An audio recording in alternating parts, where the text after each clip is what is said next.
तहे दिल से सुझाव देना चाहूंगा कि अग्निवीर जैसी योजनाओं को बंद करें, हमारे देश के आर्मी को कमजोर करना बंद करें। आपका जाके ऑपरेशन सिंदूर के और उसके बाद प्रधानमंत्री जाते हैं बिहार भाषण देने के लिए, तो मैं ये कह सकता हूं कि इलेक्शन और भाषण इन सब में आप लोगों ने महारत हासिल कर ली है, लेकिन देश चलाने में अभी भी आपको और आवश्यकता है एक्सपर्टाइज की, क्योंकि जिस तरह से आप लोग, चाहे वो ईवीएम हो, एसआईआर की बात हो, तो इलेक्शन किस तरह से जीतना है, हर एक हथकंडा अपनाने के लिए आप तैयार हैं। लेकिन देश की आर्मी और इंटेलिजेंस फेलियर अगर हो रही है तो उसे किस तरह से रोकना, इसमें आपको अभी और एक्सपर्टाइज लाने की जरूरत है। आज जिस तरह से पूरे देश को आपने जाति, धर्म और भाषा में बांट करके रख दिया है, और फॉरेन पॉलिसी में हमारे जो नेबरिंग देश हैं, जो हमारे पुराने मित्र रहे हैं, उनके साथ जो संबंध खराब हुआ है, विनती रहेगी कि कहीं ना कहीं इन सब चीजों में सुधार लाने की जरूरत है और जिम्मेदारी लेने की जरूरत है। जहां आपसे गलती हुई है और आगे सुधार भी आप करें, क्योंकि अगर देश का मसला है तो वहां पे हम लोग सब एक साथ हैं। धन्यवाद चेयरमैन सर। मैं पार्टी जेएमएम की तरफ से बोलने के लिए खड़ा हुआ हूँ। पहले शहीदों को मैं अपना नमन करूँगा, और आर्मी ने जो जिस तरह से लड़ाई लड़ी उसके लिए मैं साधुवाद दूंगा। और पूरा देश कहीं ना कहीं इस पूरे प्रकरण में और पूरे इस जो अटैक्स थे और उसके बाद जो हमारे तरफ से एक्शंस लिए गए, उसमें पूरा देश, तमाम पार्टियां सब एक साथ खड़ी थी। लेकिन सक्सेस की जो बात कही जा रही है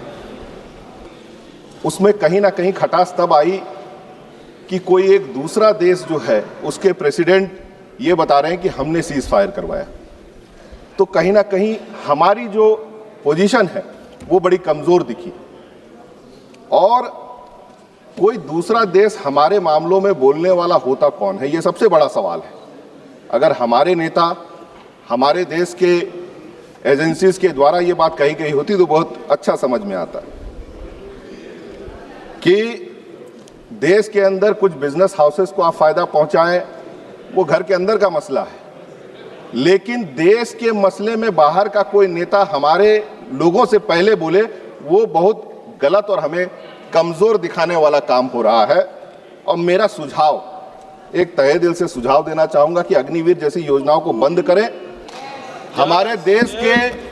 आर्मी को कमजोर करना बंद करें। जो आप बिजनेस हाउसेस को आपका जाकर के माफी दी जा रही है टैक्स की, उन सभी चीजों को बंद करें। आर्मी को मजबूत करने के लिए आप जो है उस पैसे को लगाएं और रिसर्च में वो पैसे लगाएं, ताकि हमारा आर्मी स्ट्रेंथन हो सके। और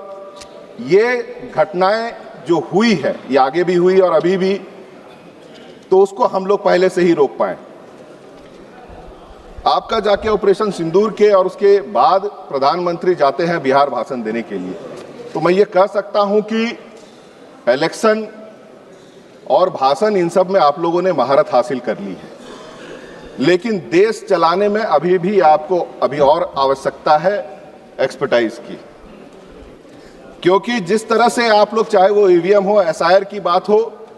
तो इलेक्शन किस तरह से जीतना है, हर एक हथकंडा अपनाने के लिए आप तैयार हैं। लेकिन देश की आर्मी और इंटेलिजेंस फेलियर अगर हो रही है तो उसे किस तरह से रोकना, इसमें आपको अभी और एक्सपर्टाइज लाने की जरूरत है। सर शुरू ही किया है मैंने, और आप कहीं भी रक्षा मंत्री अपने तरफ से बोलते हैं कि ये कांग्रेस पार्टी नहीं है कि यहाँ पे इस्तीफा होगा, जिम्मेदारी भी आप लेना नहीं चाहते हो। आज जिस तरह से पूरे देश को आपने जाति, धर्म और भाषा में बांट करके रख दिया है, और फॉरेन पॉलिसी में हमारे जो नेबरिंग देश हैं, जो हमारे पुराने मित्र रहे हैं, उनके साथ जो संबंध खराब हुआ है, मेरा इस सरकार को सुझाव है कि सदन के अंदर जो उस पक्ष के नेता लोग लगातार जो है जय जयकार करके फुलाए पड़े हैं कि हमारे यहाँ के नेता जो है अपने आप को बायोलॉजिकल नहीं समझते हैं, मेरा ये सुझाव रहेगा कि लगातार जिस तरह से हमारी, उनका भी माइक ऑन है, आप कंक्लूड कर दो, समाप्त कर दो। हाँ, बहुत कम समय दिया गया है समय जितना था उससे भी कम दिया गया है। सर, मैं ये कहना चाहूँगा कि जिस तरह से हमारी पूरी, सिर्फ हमारे देश के अंदर के लोग जो सवाल पूछ रहे हैं, पूरे विश्व में जिस तरह से हमारी कमजोरी दिख रही है, आने वाले समय के लिए विनती रहेगी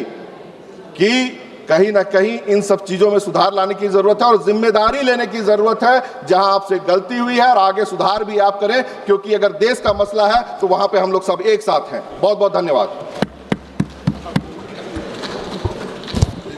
धन्यवाद अध्यक्ष महोदय।